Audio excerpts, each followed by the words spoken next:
पिछले वीडियो में all India board में की परीक्षाओं में पूछे गए जो प्रश्न हैं उसको उपस्थित किए थे। उसी सिलसिला को आगे बढ़ाते हुए अभी और कुछ प्रश्न आपके सामने हम बताएंगे। तो आज का पहला प्रश्न है, भाषा के मानक रूप से क्या अभिप्राय है?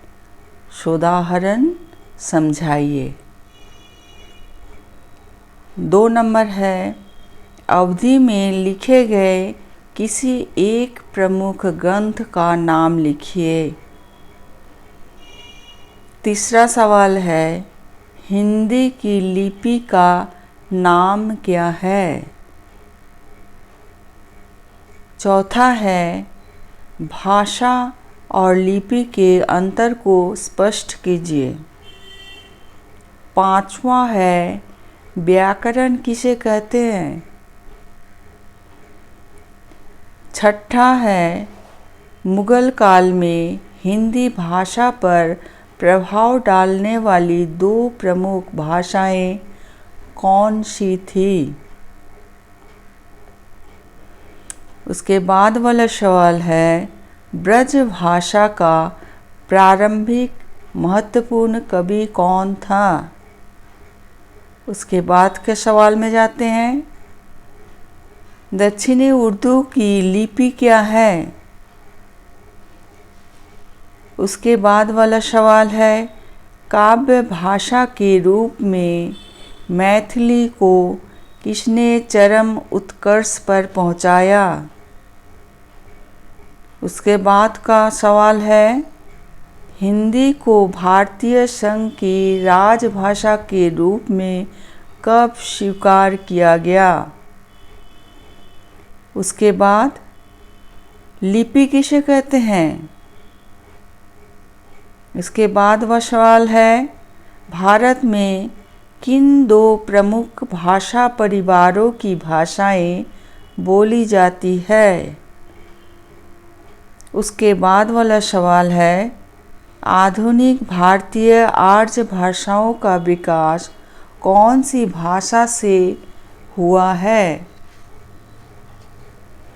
उसके बाद वाला सवाल है, भारतीय आर्य परिवार की किन्हीं 2 प्रमुख आधुनिक भारतीय भाषाओं के नाम बताइए। उसके बाद वाला सवाल है, हिंदी भाषा की लिपि क्या है? फिर से बोलते हैं, अगला सवाल है, भारतीय आर्य भाषा परिवार की प्राचीनतम भाषा कौन सी है?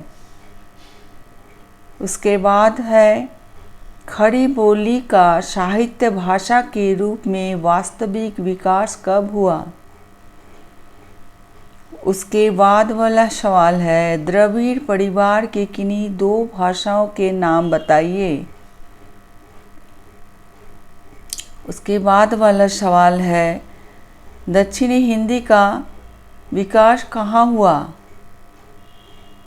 उसके बाद वाला सवाल है, खड़ी बोली हिंदी में सबसे पहले कविता की रचना किसने की?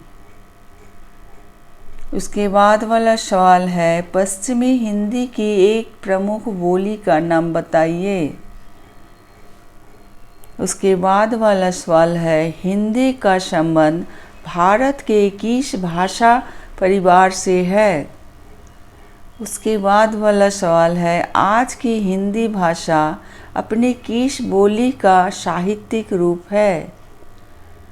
उसके बाद वाला सवाल है, ब्रज भाषा के किसी प्रमुख कवि का नाम बताइए।